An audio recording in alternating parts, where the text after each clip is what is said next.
I've been living in rural East Africa for about 10 years, and I want to share a field perspective with you on global poverty. I believe that the greatest failure of the human race is the fact that we've left more than 1 billion of our members behind. Hunger, extreme poverty. These often seem like gigantic, insurmountable problems, too big to solve. But as a field practitioner, I believe these are actually very solvable problems if we just take the right strategies. Archimedes was an ancient Greek thinker, and he taught us that if we lean on the right levers, we can move the world. In the fight against extreme poverty, I believe there are 3 powerful levers that we can lean on. This talk is all about those levers and why they make poverty a winnable fight in our lifetimes. What is extreme poverty?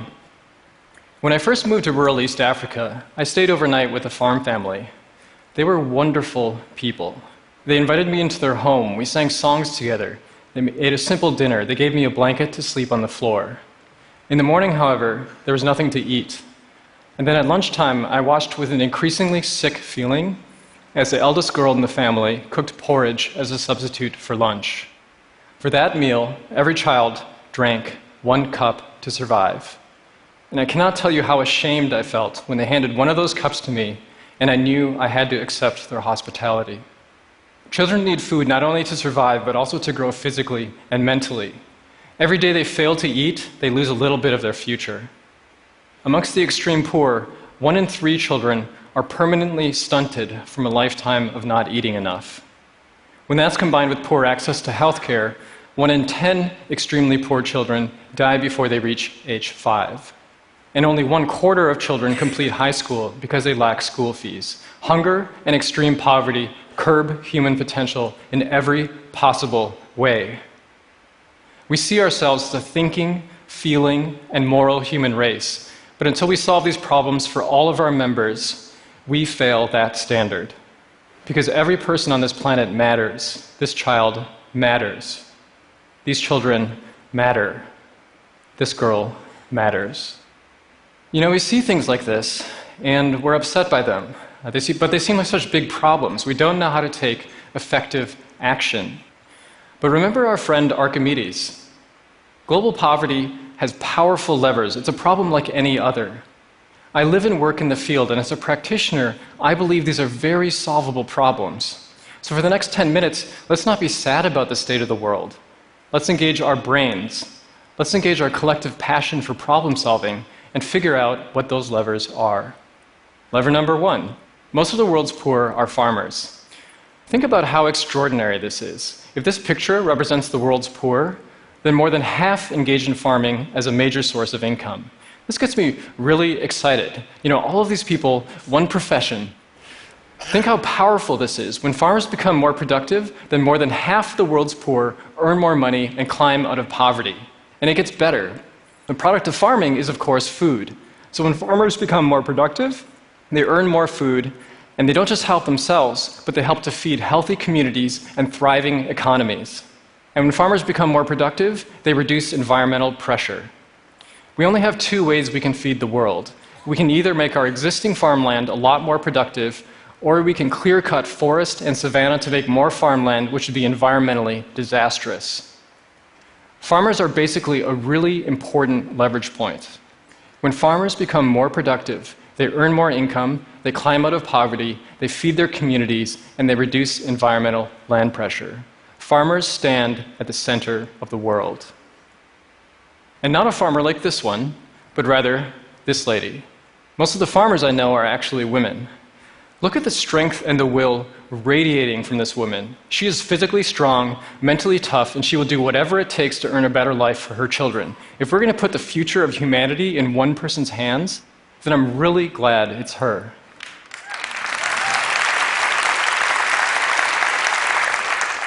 There's just one problem. Many smallholder farmers lack access to basic tools and knowledge. Currently, they take a little bit of saved food grain from the prior year, they plant it in the ground, and they till it with a manual hand hoe. These are tools and techniques that date to the Bronze Age, and it's why many farmers are still very poor. But good news, again, lever number 2.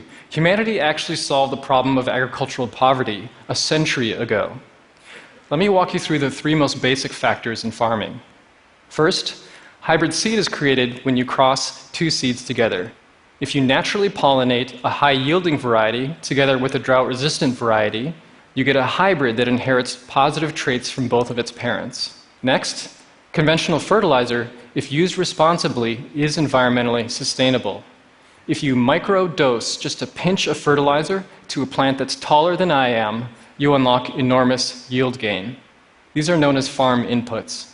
Farm inputs need to be combined with good practice. When you space your seeds and plant with massive amounts of compost, farmers multiply their harvests.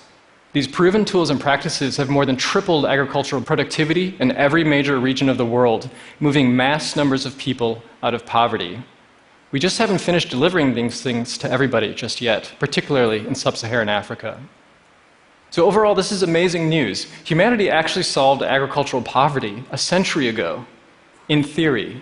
We just haven't delivered these things to everybody just yet. In this century, the reason that people remain poor is because maybe they live in remote places. They lack access to these things. Therefore, ending poverty is simply a matter of delivering proven goods and services to people. We don't need more genius types right now. The humble delivery guy is going to end global poverty in our lifetime. So these are the three levers, and the most powerful lever is simply delivery. Wherever the world's companies, governments, and nonprofits set up delivery networks for life-improving goods, we eliminate poverty. Okay, so that sounds really nice in theory, but what about in practice? What do these delivery networks look like? Well, I want to share the concrete example that I know best, my organization, 1 Acre Fund. We only serve the farmer, and our job is to provide her with the tools that she needs to succeed.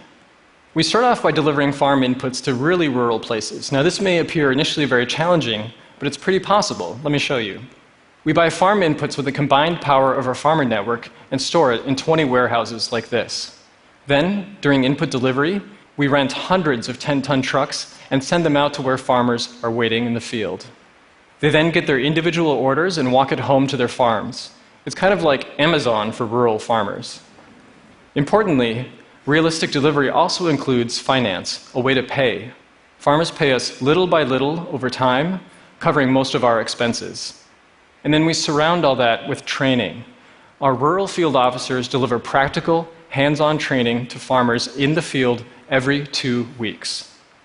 Wherever we deliver our services, farmers use these tools to climb out of poverty. This is a farmer in our program, Consolata. Look at the pride on her face. She has achieved a modest prosperity that I believe is the human right of every hardworking person on the planet.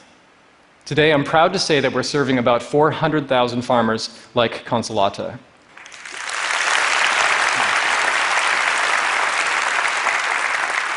The key to doing this is scalable delivery. In any given area, we hire a rural field officer who delivers our services to 200 farmers on average, with more than 1,000 people living in those families. Today, we have 2,000 of these rural field officers growing very quickly. This is our delivery army. And we're just one organization. There are many companies, governments, and nonprofits that have delivery armies just like this. And I believe we stand at a moment in time where collectively we are capable of delivering farm services to all farmers. Let me show you how possible this is. This is a map of sub-Saharan Africa with a map of the United States for scale. I chose sub-Saharan Africa because this is a huge delivery territory. It's very challenging. But we analyzed every 50-mile by 50-mile block on the continent, and we found that half of farmers live in just these shaded regions. Well, that's a remarkably small area overall. If you were to lay these boxes next to each other within a map of the United States, they would only cover the eastern United States. Well, you can order pizza anywhere in this territory, and it'll arrive at your house hot, fresh, and delicious. If America can deliver pizza to an area of this size, then Africa's companies, governments, and nonprofits can deliver farm services to all of her farmers. This is possible. I want to wrap up by generalizing beyond just farming. In every field of human development, humanity has already invented effective tools to end poverty. We just need to deliver them. So again, in every area of human development, super smart people a long time ago invented inexpensive, highly effective tools. Humanity is armed to the teeth with simple, effective solutions to poverty. We just need to deliver these to a pretty small area. Again, using the map of sub-Saharan Africa as an example, remember that rural poverty is concentrated in these blue shaded areas. Urban poverty is even more concentrated in these green little dots. Again, using a map of the United States for scale, this is what I would call a highly achievable delivery zone. In fact, for the first time in human history, we have a vast amount of delivery infrastructure available to us. The world's companies, governments, and nonprofits have delivery armies that are fully capable of covering this relatively small area. We just lack the will. If we are willing, every one of us has a role to play. We first need more people to pursue careers in human development. Especially if you live in a developing nation, we need more frontline health workers, teachers, farmer trainers, sales agents for life-improving goods. These are the delivery people that dedicate their careers to improving the lives of others. But we also need a lot of support roles. These are roles available at just my organization alone, and we're just one out of many. This may surprise you, but no matter what your technical specialty, there is a role for you in this fight. And no matter how logistically possible it is to end poverty, we need a lot more resources. This is our #1 constraint. For private investors, we need a big expansion of venture capital, private equity, working capital available in emerging markets. But there are also limits to what private business can accomplish. Private businesses often struggle to profitably serve the extreme poor, so philanthropy still has a major role to play. Anybody can give, but we need more leadership. We need more visionary philanthropists and global leaders who will take problems in human development and lead humanity to wipe them off the face of the planet. If you're interested in these ideas, check out this website. We need more leaders. Humanity has put people on the moon. We've invented supercomputers that fit into our pockets and connect us with anybody on the planet. We've run marathons at a 5-minute mile pace. We are an exceptional people. But we've left more than 1 billion of our members behind. Until every girl like this one has an opportunity to earn her full human potential, we have failed to become a truly moral and just human race. Logistically speaking, it's incredibly possible to end extreme poverty. We just need to deliver proven goods and services to everybody. If we have the will, every one of us has a role to play. Let's deploy our time, our careers, our collective wealth. Let us deliver an end to extreme poverty in this lifetime.